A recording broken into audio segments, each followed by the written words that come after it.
If you wish, we can consider divorce, but I'd like to continue living with our son." Despite John berating me extensively, he looked satisfied as he took a deep breath. I pondered how to respond, and our son, who had been waiting in the background, stepped forward. "Dad, if you don't know, let me tell you," our son said, pointing at his father's mistress. His words made me break into a cheeky smile. "My name is Jennifer. I turned 42 this year, currently working as a freelance illustrator. We've been married for 15 years, and we have a son in 8th grade. Throughout our marriage, John has jumped from job to job, not lasting very long. Most of our income comes from my work as I balance housework, raising our child, and my job. Working from home became a necessity as John took sporadic short-term jobs. Despite being a newbie in the freelance world initially, my efforts resulted in a stable income and consistent work. Referrals from former clients led to new projects, and I now illustrate educational magazines and brochures. With David growing up, I managed to work from home and go out for work a few times a week. The three of us lived harmoniously, but John's lack of direction troubled me. At 44, he seemed content with his aimless life, rarely working full-time. Despite having free time, he didn't contribute much to housework or child raising. John's disinterest in our son David, who was entering his challenging teenage years, frustrated me. David, although not very talkative, occasionally helped with chores without being asked. However, John showed no interest in our son and rarely assisted with household responsibilities. Lately, John had been coming home late more often, and I couldn't shake off my unease and frustration. Even on days when he claimed to be working, I suspected he might be doing something else. His sudden interest in picking up and dropping off David at his basketball club raised suspicions, as it contradicted our household rule of always having a parent handle these tasks. While I appreciated the help, something felt off, and my suspicions started to crystallize over the past few months. As I passed by the place where David goes, I decided to take a different route home for a change of scenery. While shopping near David's facility, I unexpectedly spotted John, who wasn't supposed to be there. He had claimed he'd be late tonight due to out-of-town work. To my surprise, he was chatting happily with a woman who appeared to be one of the staff members from the basketball facility. A sense of unease washed over me as I observed the two of them. The woman noticed me and tilted her head, asking, "Excuse me, are you David's mom?" I reluctantly confirmed, and she thanked me for my son being in her care. Awkwardly nodding, I engaged in small talk with her, curious about her role at the facility. Ignoring my husband, who seemed rigid and tense, I attempted to gather information. The woman introduced herself as Jessica, but I couldn't help but wonder why she didn't provide more details about her role with David. Ignoring my puzzled expression, my husband seemed eager to end their conversation. On the way home, we didn't speak, and he deliberately avoided eye contact, appearing distant. His recent late returns and eagerness to handle drop-offs and pickups, combined with his strange behavior after being spotted, fueled my suspicions. I couldn't shake the feeling that Jessica had something to do with it. As we walked home, I wondered if he was having an affair with this younger woman. In my heart, I sensed a change since he began doing the drop-offs and pickups. He had become noticeably distant, and when I inquired about his behavior, our son responded curtly, displaying annoyance. Chasing after our reluctant son and forcing him to the facility every day felt wrong. My suspicions grew, and soon they were confirmed. One day, as I casually dropped by, Jessica found excuses to visit our home more frequently. While she mentioned our son, it became clear that it was just a pretext. She always appeared when my husband was home, not me or our son. Watching them cheerfully converse in the living room, I was certain of John's infidelity. A month after noticing odd behavior, my husband began coming home later and occasionally leaving for days. When I jokingly remarked about his late return, suggesting he spare me the cheating, he abruptly stood up and glared at me. "Just stick to your work. I'm taking care of David, so don't pry into it unnecessarily," he retorted before leaving the living room with a sigh. I seethed with anger at being told as if he was handling everything, when in reality, he had left all the housework and the responsibility of taking care of David to me. My frustration surfaced during one of our petty disputes, and David, who had been silently observing, finally spoke up. "What's the matter, Mom?" David questioned, having noticed the tension. Trying to downplay it, I asked about him and why he was up at that hour. David, stepping out of his room, stared at me before hesitantly sharing his observations about a female staff member he suspected to be his father's mistress. According to David, this woman, Jessica, would frequently approach him at the facility, annoying him with her clinginess. He felt frustrated that she had started coming to our house, a sentiment I shared. It was evident that my son disliked having someone from his basketball club imposing on our home, providing me with a sense of relief. However, the problem persisted. Returning home from a client meeting, I heard cheerful conversation in the living room, the voices of John and Jessica. David was noticeably absent, holed up in his room. Upon entering the living room, both John and Jessica turned their eyes toward me. Jessica, with unwavering confidence, greeted me. "Welcome back, David's mom."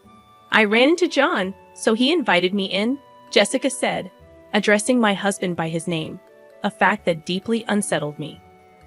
Attempting sarcasm, I inquired about her frequent meetings with John, to which she responded with a smug face, claiming it was part of her job. Her audacity continued as she pointed out the deficiencies in my housekeeping, expressing that the house felt cozy but lacked thorough cleaning. My husband didn't rebuff her comments and even chuckled along, seemingly siding with Jessica. Although I worked from home, I felt self-conscious about not keeping up with housework. However, if he contributed more to chores and childcare, it wouldn't be an issue. Feeling mocked and ridiculed, unable to bear the tension, I hastily left the living room for the bedroom, still holding my belongings. Frustration, sadness, and embarrassment overwhelmed me. I feared that Jessica might eventually take over my place in the family. Even after that encounter, my husband and Jessica continued their outings, displaying their relationship in front of me, leaving me speechless. I later learned from others that they often met under the guise of discussing my son's education, further deepening my sense of betrayal. Realizing the need for evidence during my husband's frequent absences, I embarked on a search that uncovered undeniable proof of his infidelity. Despite his claims that we couldn't afford gifts for birthdays or anniversaries, I stumbled upon receipts from motels, upscale restaurants, and high-end watches and jewelry in his coat pocket. Even places he insisted were beyond our financial reach had receipts, suggesting he frequented them with his mistress, not his wife. While the pain of his actions cut deep, I maintained composure and continued accumulating evidence of his affairs. Though divorce crossed my mind, I resolved to endure until David graduated from high school. Yet I vowed to gather sufficient evidence to secure a favorable position if the time for separation came. The question lingered.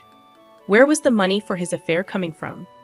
As I pondered, I remembered our house's savings account for my son's college fund. A chill ran down my spine as I checked the transactions, revealing substantial withdrawals over the past few months. Shockingly, the balance had significantly decreased. The money meant for our son's education was being used for his selfish needs. The betrayal against our child overshadowed the betrayal against me as his wife. Suppressing my anger, I chose to act normal, not wanting our impressionable son to sense the brewing storm. I carried the burdens alone, trying not to burden our son who was studying diligently. However, stress took its toll, leading to small mistakes in household chores and at work. Even longtime client Mrs. Smith noticed my worn-out state, expressing concern and offering comfort. While I struggled, my husband reveled in his affair, seemingly more relaxed without my interference. Eventually, our son, David, would inevitably confront the issues within our family. Observing my downtrodden demeanor, David silently approached to help with household tasks. "I kind of know what's going on, huh?" he said, folding laundry. "Do whatever you want to do, Mom. You don't have to worry about me." His thoughtful actions, though sparing in words, warmed my heart and intensified my anger toward the traitor who touched the money reserved for our son's future. Retribution for this betrayal became a necessity. Contemplating whether to reach out to the person who had promised support, I weighed the options before me. With clenched fists, I vowed vengeance on my husband and his mistress. One evening, he suddenly announced a week-long work trip for training in another state. However, skepticism arose. The restaurant chain he worked for operated solely within our state, with no offices outside. His earlier boast about the job's perks included not having to relocate out of state. When my son casually mentioned a staff member from his club taking a week off, my husband's startled expression raised suspicions. Despite his initial pride in discussing the intense training, he grew silent and stared anxiously at his smartphone. Since confirming his infidelity, I had been monitoring both him and Jessica. A private investigator revealed that Jessica, working at the basketball facility, also had a week off. Aware that their business trip was a cover for a romantic getaway, I refrained from catching them red-handed, opting for a more strategic plan. Having planned something since discovering their intentions, I coordinated with my son, who was now on board.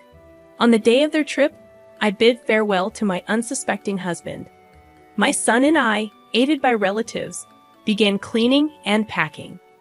The plan was to move out while he was away and stay elsewhere until finding a new home. Supported by relatives angered by his actions yet concerned for David.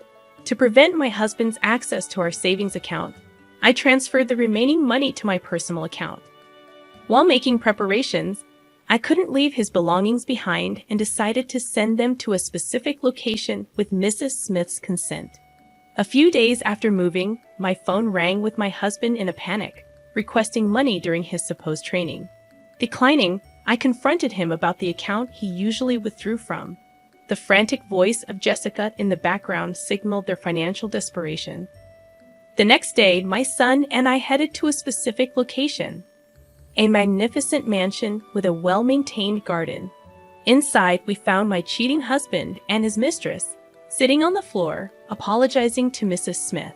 She, with a stern expression, was not just a longtime client, but also the principal of the middle school attended by my son, forging a close relationship over the years. We confide in each other with our personal troubles. I'm deeply sorry for the trouble caused by my husband. In truth, it's my daughter's fault that all of this happened.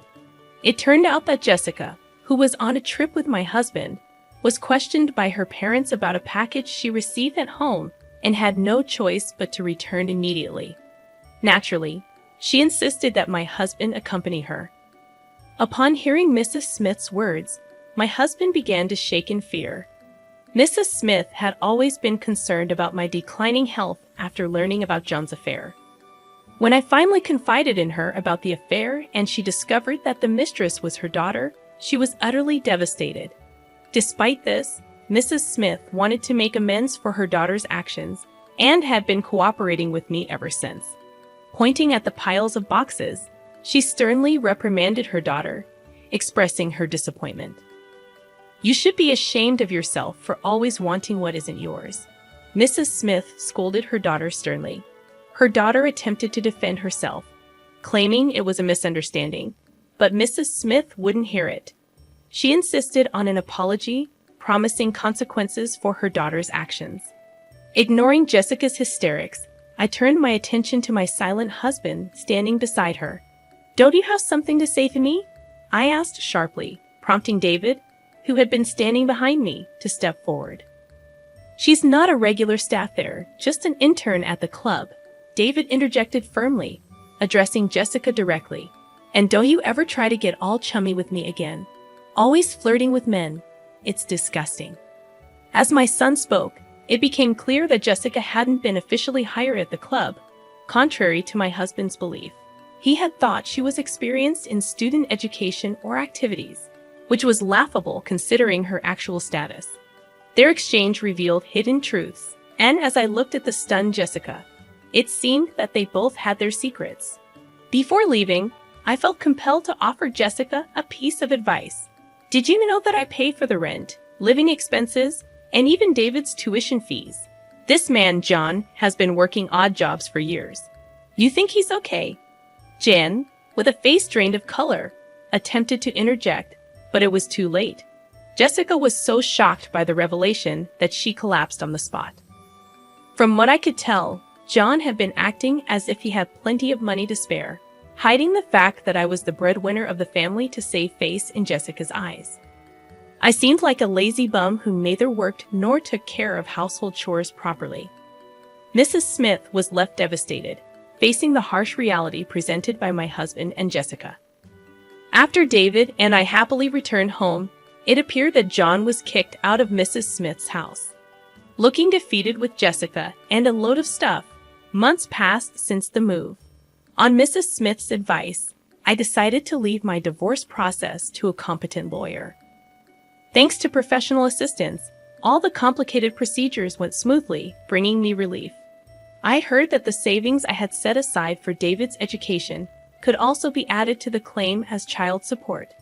As for Jessica, rumors spread quickly at the basketball club about her affair with a student's parent, leading to her dismissal from the job.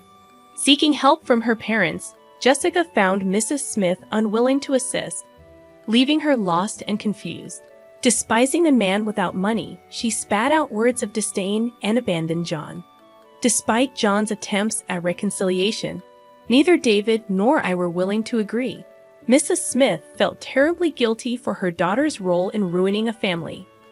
I held the downcast principal's hand and said, "Let's keep working together." I'm truly grateful for the principal, thanks to whom I found a new job. Work has been going smoothly, and life with just David and me is filled with hope. David's joyful smile touched my heart as he casually expressed, "The job you do, Mom, is really amazing. You're the mom I'm proud of."